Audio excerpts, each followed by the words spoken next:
There are going to be a lot of voices from the outside that offer you advice, especially to women. You cut out the noise. You cut out the noise. You cut out the noise. Aire, aire, the bungle, aire.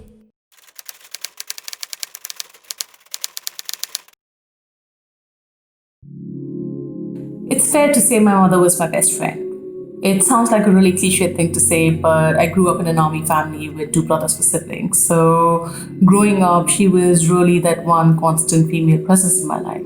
But it's a little bit more than that. We did have a shared love of reading, of the outdoors, of cooking and baking. So she was a big baker, and I was always her kitchen assistant. So really growing up, a lot of opportunities for good quality time together, and that meant that we went beyond your traditional happy mother-daughter relationship. We had a pretty rich bond of friendship, and I really valued it back then. I value it more so now.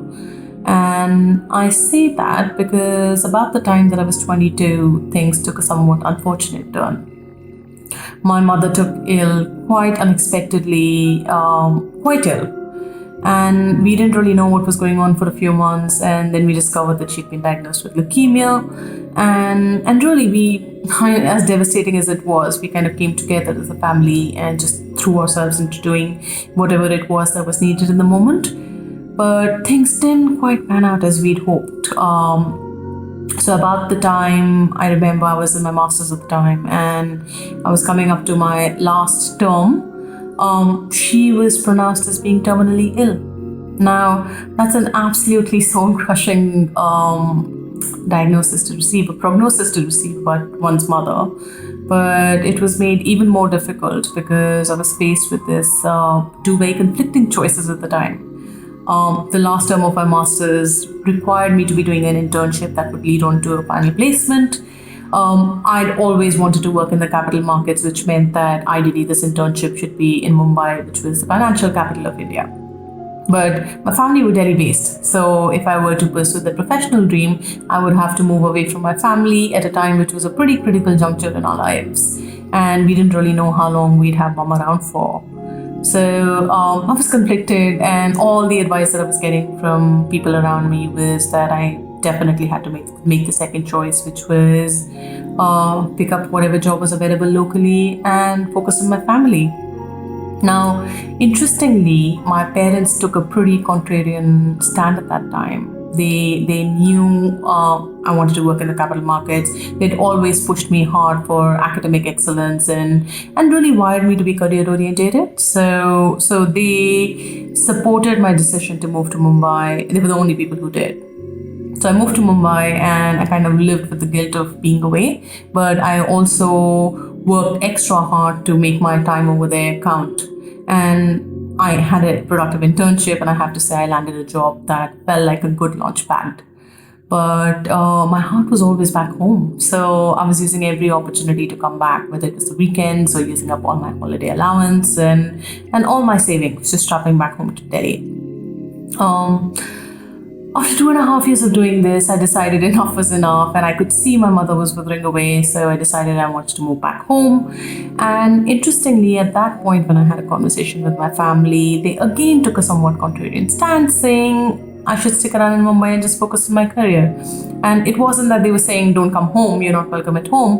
What they were saying was, focus on your career, because I think what was going on in their mind was that I would probably follow the traditional conveyor belt of an Indian woman's life, which is you finish your education, you get yourself a job, and you find yourself a husband and get married and get on with your life, which is really counted as the start of one's individual life. But given where I was, that's not what I was thinking. So I had to make this decision on my own. Quit my job, pack my bags, move back to Delhi, and hope that I would land on my feet professionally.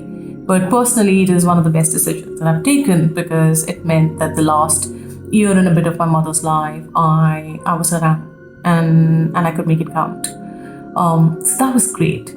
But cut to the day that she passed away, I had these mix of two pretty strong feelings where I was obviously absolutely distraught because I'd lost my mother and my best friend. But on the other hand, I was very relieved on her behalf because she'd just been suffering for so long that it just felt good to see that suffering end.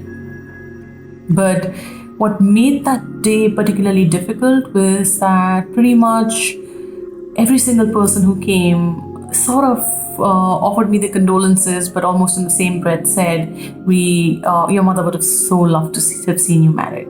Your mother would have so loved to have seen you walk down the aisle." And I found that very emotionally burdensome, because it's not, while I knew that the pressure was mounting and I would meet potential, like this long line of potential suitors that were thrown my way in that traditional arranged marriage scenario, I didn't think I was actually in the right state of mind to be making a sensible decision on what is a very important life decision. So I didn't. And suddenly I felt a little bit guilty, as if I denied my mother the pleasure of seeing something that would have brought her some fulfillment as a life goal. I think I worked my way through that guilt. I mean, as heavy as that was, it was very difficult in any case getting over her passing. And in time, I made peace with that. In time, I also met someone who felt like the right sort of person to take the plunge with. And I have to say, in hindsight, I am glad that I didn't give in to the pressure. And I think my big learning from that whole experience is that at any point in time, given our culture, there are going to be a lot of voices from the outside that offer you advice, especially to women. Women are expected to take in that feedback and conform to a particular model of living. But those voices kind of grow stronger where the more significant the life decision. And it's very, very important. I think at that point, the more significant the life decision, you cut out the noise and you tune into the one voice that matters, which is your own inner voice. And I think that's my big lesson from my 20s. Every decision that I took, I would go back and take it again. Having lived through the last 2 decades, I would go back and take exactly the same decisions again.